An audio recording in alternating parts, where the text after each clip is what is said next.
सबका ठाकुर प्रभु है, या ये कह दें सबका ठाकुर ब्रह्मज्ञानी है, तो इसमें क्या फर्क पड़ रहा है? भाषा के शब्दों का ही तो चयन अलग अलग हो रहा है, बाकी तो एक ही बात कह रहे हैं।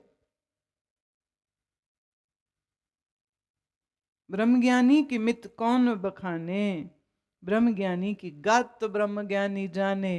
बोले ब्रह्मज्ञानी के बारे में कोई क्या कहेगा और क्या समझेगा? सच तो ये है, ब्रह्मज्ञानी को समझने के लिए तुम्हें खुद ब्रह्मज्ञानी होना पड़ेगा, तभी समझोगे कि ब्रह्मज्ञानी की महिमा क्या है, या ब्रह्मज्ञानी होना मतलब क्या होता है।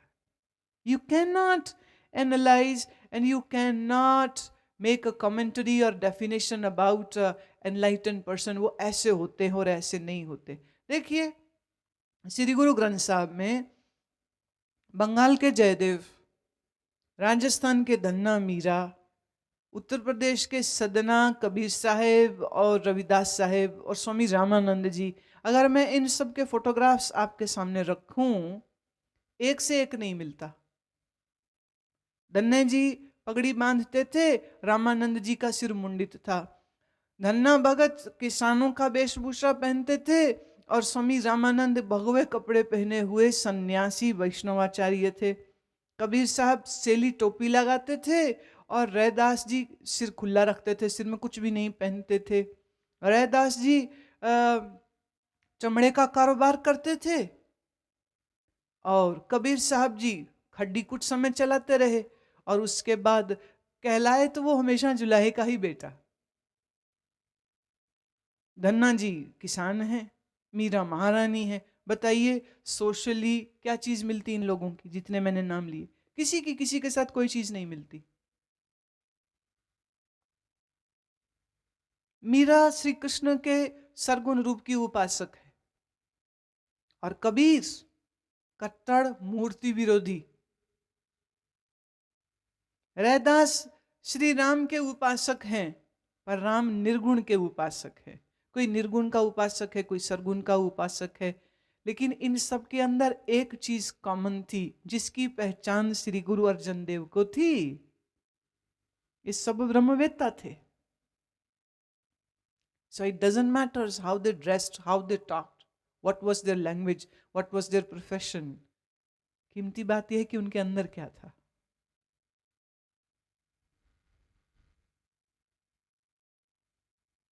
कोई मैच नहीं है, एक दूसरे के साथ देखेंगे तो कोई मैच नहीं है। गुरु अर्जन देव जी को देखिए, शांति की मूर्ति, प्रेम के स्वरूप। और गुरु गोविंद सिंह महाराज, हाथ में तलवार। अपने छोटे से जीवन काल में उन्होंने कितने युद्ध किए। जहां तहां जो कोई उनको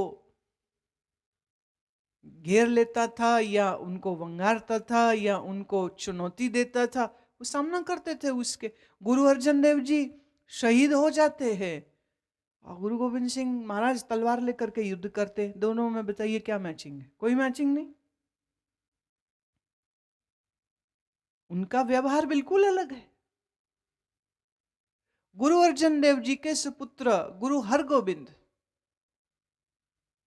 वो एक राजा की तरह से रहना शुरू किए। गुरु अर्जन देव तक सब एक संत की तरह रहते थे, फकीर की तरह रहते थे, गरीबी में रहते थे। लेकिन गुरु हरगोविंद ने पूरा दीवान लगाया, जैसे बादशाह बैठते हैं, अकाल तख्त जिसको कहते हैं।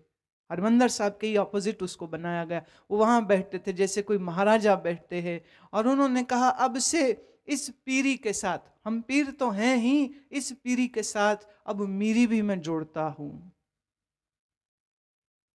गुरु अर्जन देव को जिस तरह यातनाएं देकर के शहीद किया गया, जिस तरह से उनके देह का अंत हुआ, गुरु हरगोविंद इस बात को भूल नहीं पाए।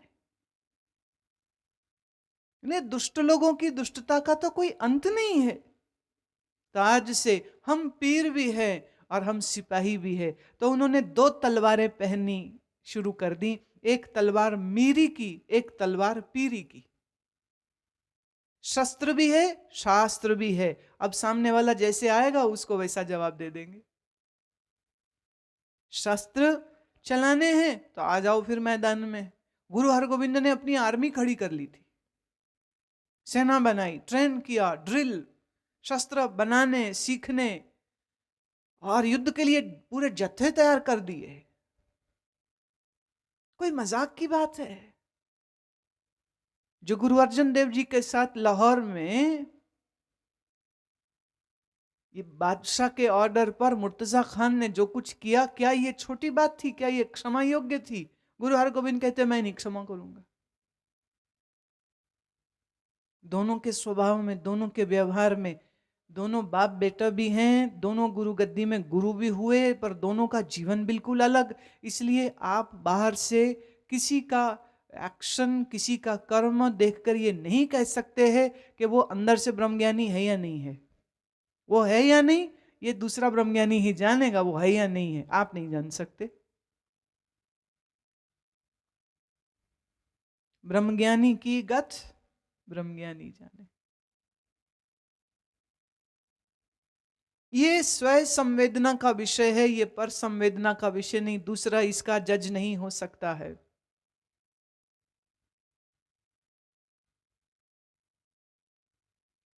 आपको क्या लगता है, हमें ब्रह्म का बोध है या नहीं है? आप अनुमान लगा लो।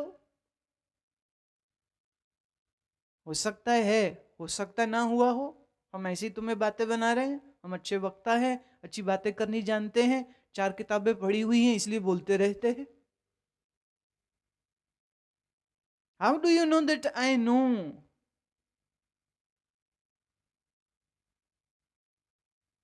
How do you know that I have realized truth myself or not? Do you have any way to judge it? क्या आप जज कर सकते हैं? ब्रह्मज्ञानी कौन है, ये दूसरा ब्रह्मज्ञानी ही जान सकता है, जो आप ब्रह्मज्ञानी है। दूसरा आदमी सिर्फ अनुमान करता है, भावना करता है, विश्वास कर सकता है, श्रद्धा कर सकता है, लेकिन वास्तव में कौन जानेगा? वही जानेगा जो आप ब्रह्मवेत्ता होगा।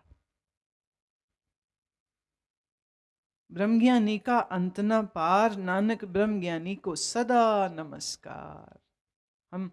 हम क्यों जानना चाहते हैं कि उनका अंत पार क्या है? बोले एक काम करो, वो है नमस्कार। ब्रह्मवेत्ता को नमस्कार किया जाना चाहिए। डोंट ट्राई टू जज देम और एनालाइज देम, ये आपकी पहुंच से बाहर की बात है। गुरुदेव कहते हैं ब्रह्मज्ञानी सब सृष्टि का कर्ता, ब्रह्मज्ञानी सद जीवे नहीं मरता।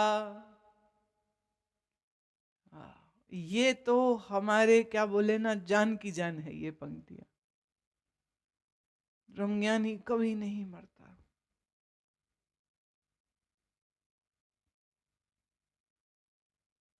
ब्रह्मज्ञानी सब सृष्टि का कर्ता।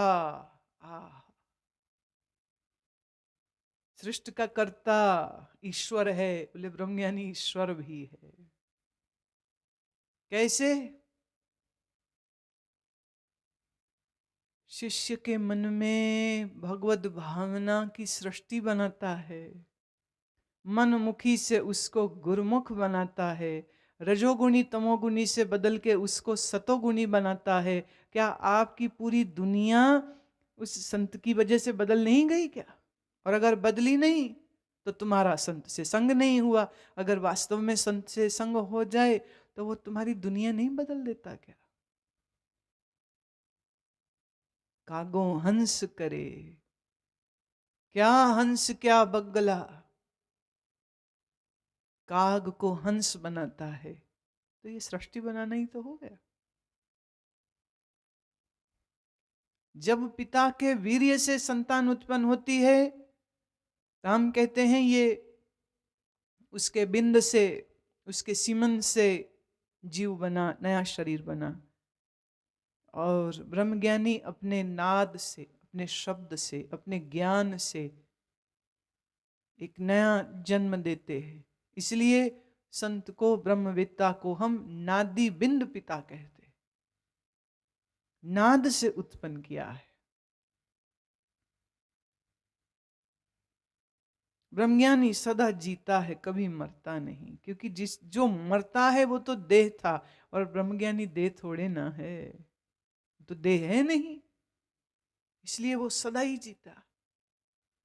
ब्रह्मज्ञानी मुकत जुगत जिय का दाता, ब्रह्मज्ञानी पूरन पुरख विधाता। जीने की जुक्ति क्या है ये भी वो देता है, और मोक्ष की युक्ति क्या है ये भी वही देता है। तो जीने और मरने का साथी हो गया ना फिर वो। जियो कैसे ये सिखाता है, और मरो कैसे ये भी सिखाता है। लोगों को ना जीना आता है, लोगों को ना मरना आता है। मरना होना चाहिए दी एंड। दी एंड होता है क्या ना, इच्छाओं कामनाओं के कारण शरीर मरता है, मन बना रहता है। मन फिर नए जन्म में नई कहानी खोल के बैठ जाता है। तो तुम्हारा मरना भी तो झूठी हुआ ना फिर, जैसे तुम्हारा जन्म झूठ हो जाता है।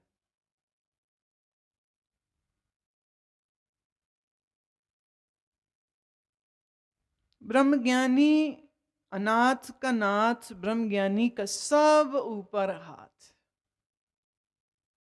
अनाथों का नाथ है, जो सहायता उससे मांगे उसको सहायता देता है, और सबके ऊपर अपनी कृपा करता है। ब्रह्मज्ञानी का सगल आकार, ब्रह्मज्ञानी आप निरंकार। अब ये दूसरी बार शब्द आया, पहले आया ब्रह्मज्ञानी आप परमेश्वर, और अब शब्द आ रहा है ब्रह्मज्ञानी आप निरंकार। निरंकार का अर्थ होता है आकार रहित, निरंजन उसी को कहते हैं निराकार।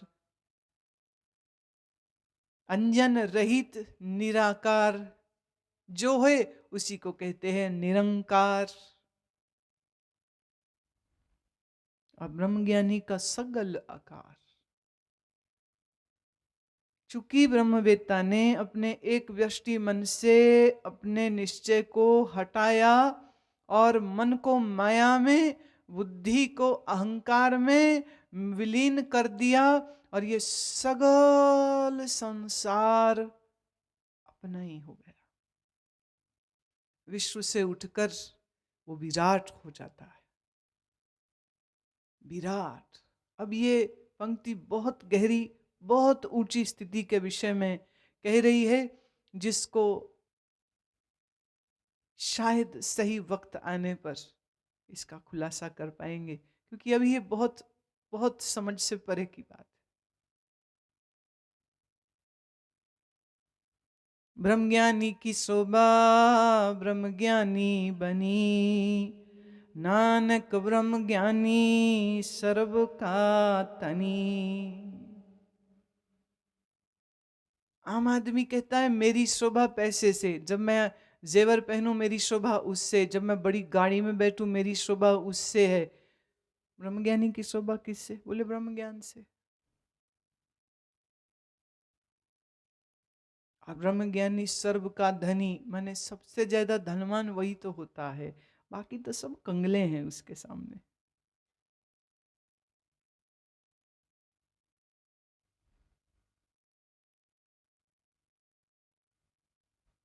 सर्व का धनी। बाहर पैसे से जो धनवान है उसका धन तभी तक है जब तक धन है उसके हाथ में।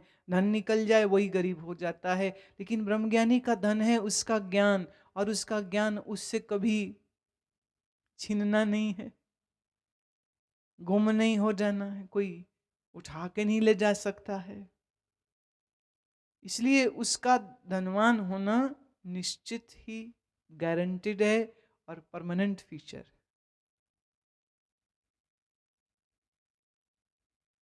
जैसे सूर्य से रोशनी आना सहजता से ये सूरज का स्वभाव है, ऐसे ब्रह्मज्ञानी के मन के बुद्धि के किसी एक कोने में ज्ञान नहीं होता, उनका मन बुद्धि ही ज्ञान स्वरूप हो जाता है।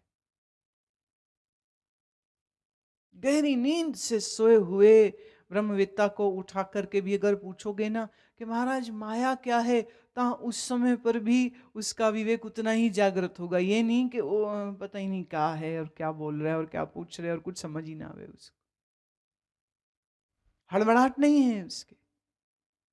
जागृत हो, स्वप्न हो, सुषुप्ति हो, ब्रह्मवेत्ता अपने प्रज्ञ स्वरूप में, अपने साक्षी स्वरूप में हमेशा स्थित रहता है। दृष्टा भाव से जगत का ये नजारा देखता है, और सबके बीच में रह के भी सबसे अलग रहता है।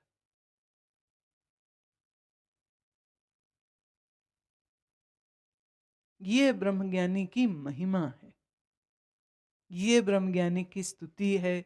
और देखिए इस अष्टपदी में 8 पद, हर पद में 10 पंक्तियां, और इन सब पंक्तियों से भिन्न भिन्न प्रकार से ब्रह्मवेत्ता का गुणानुवाद किया, ब्रह्मज्ञानी के स्वरूप का वर्णन किया, ब्रह्मज्ञानी का स्वरूप कैसा होता है, उसका व्यवहार कैसा होता है, उसकी भाषा कैसी होती है, वो कैसे जीता है, वो कैसे दूसरों से व्यवहार करता है, वो कैसे अंतर ध्यान करता है, हर चीज का ब्यौरा गुरुदेव ने इस छोटी सी अष्टपदी में सब बात कह दी।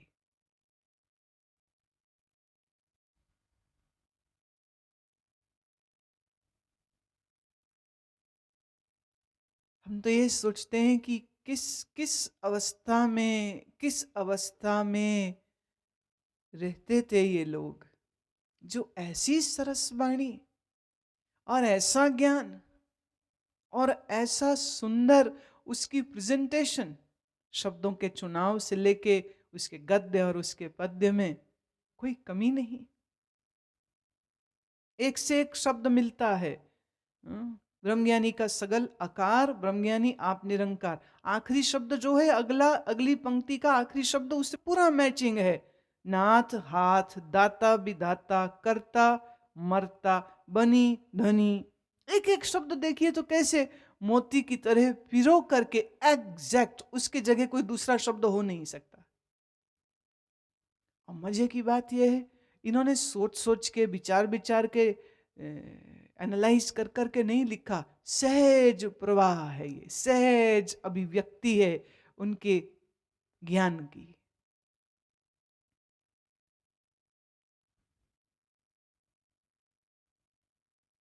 ऐसी सुंदर वाणी देने वाले श्री गुरु अर्जन देव को हम प्रणाम करते हैं, बारंबार नमस्कार करते हैं।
उर्धारे जो अंतर नाम, सर्व में पेखे भगवान। निमक निमक ठाकर नमस्कार, नानक ओह अपरस सगल निस्तारे।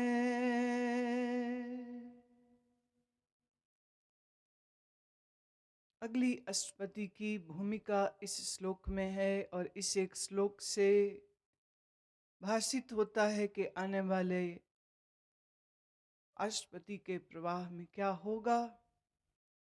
उर दारे अंतर जो नाम, उर कहते हैं हृदय को, मन को, जो मन में नाम को धारण करता है। उर दारे जो अंतर नाम, सर्व में पेखे भगवान, और सर्व में जो परमात्मा को देखता है।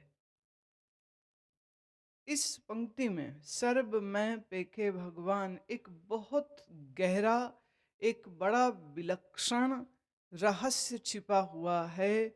उस रहस्य को हम फिलहाल रहस्य ही रखेंगे, क्योंकि हर रहस्य को सुनने, जानने और समझने की कुछ योग्यताएं होती, और उसके बगैर उस रहस्य का उद्घाटन किया जाना अनुचित होता है। हम उचित काम करेंगे, हम अनुचित कुछ करेंगे ही क्यों। लेकिन सर्व मैं पेखे भगवान में कुछ बहुत गहरी बात है। लेकिन फिलहाल इसका अर्थ यह जानिए, जो सर्व में परमात्मा को देखता है। निमक निमक ठाकर नमस्कारे, माने हर क्षण क्षण में, हर पल पल में वो जो ठाकुर को नमस्कार करते हैं, और वह सब अपरस सगल निस्तारे। अपरस विपरीत है आनंद रस के। आनंद रस, परमात्मा रस, आत्म रस, और इसके ऑपोजिशन में है अपरस, संसार का रस। निस्तारे का अर्थ है उससे बाहर आ जाता है। जिसके अंतर में नाम है, जो क्षण क्षण में ठाकुर को नमस्कार करता है, ये तभी कर पाया जब उसने अपने आप को इस संसार के माया के विषय से, रस से पीछे किया, तो इसमें लगा। और जितना इसमें लगा तो हुआ ये कि जो शायद एक कोई सूक्ष्म तार रह भी जाती होगी विषय वासना की, वो भी उसकी टूट जाती, निस्तारे, समाप्त हो गई, निपट गई।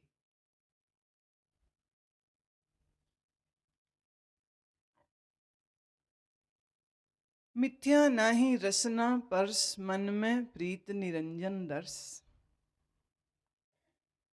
जिसकी रसना मिथ्या के लिए ललाहित नहीं रहती। परस माने चाहना, to seek sensual pleasures, those which are illusionary, those which are mithya.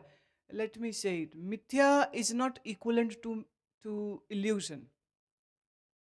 Illusion और मिथ्या एक शब्द नहीं है, पर नियरेस्ट इस समय यही है। लेकिन अगर एग्जैक्ट में जाना चाहूँ तो हो जाएगा वो माया।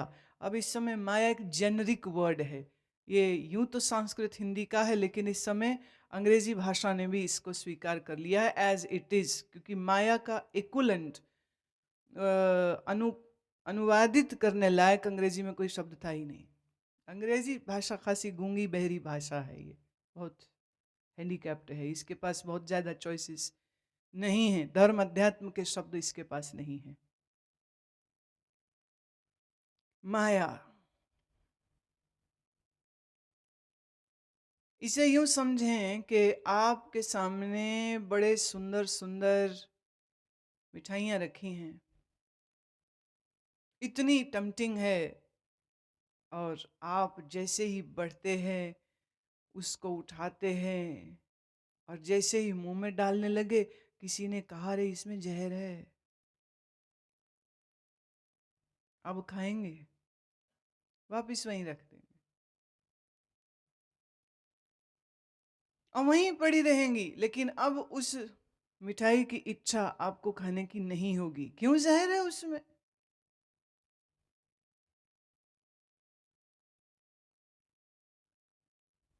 इसी तरह इस दिख रहे संसार को जब तक तुम मिथ्या जानोगे नहीं, तब तक तुम्हारा मन इसके पीछे दौड़ेगा ही दौड़ेगा।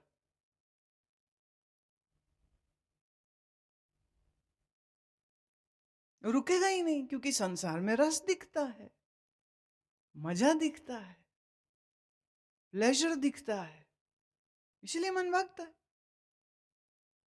जिस दिन इस मन को समझ आ गई कि ये मिथ्या है, बस उस क्षण से मन को रोकना ना पड़ेगा, मन रुक जाएगा। तो मन को रोकना क्या कठिन हुआ ना? सबसे सहज है, समझना ही तो है, जानना ही है। मिथ्या को मिथ्या जान लिया, बात खत्म हो गई। अब मिथ्या में प्रवृत्ति, मिथ्या में प्रवेश, मिथ्या की रुचि, मिथ्या की इच्छा होगी ही क्यों? Gone with the wind, once understood, always understood. Then there is no struggle. कोई संघर्ष मन में नहीं रहता है। आपके अगर मन में संघर्ष है तो उसका कारण ये है कि संत महात्मा कहते हैं आनंद स्वरूप परमात्मा है, उसका सुमिरन करो। और तुम्हारे मन को संसार सुंदर और प्यारा और मीठा लगता है, तो तुम चाहते हो अपनी इच्छा से, ख्वाहिश से जगत को भोगना। और संत महात्मा कहते नहीं नहीं, ये सब बेकार है, तुम परमात्मा की ओर चलो। तो एक संघर्ष की स्थिति हो गई। मन कुछ चाहता है और संत महात्मा कुछ कह रहे हैं, और दोनों में विरोध है।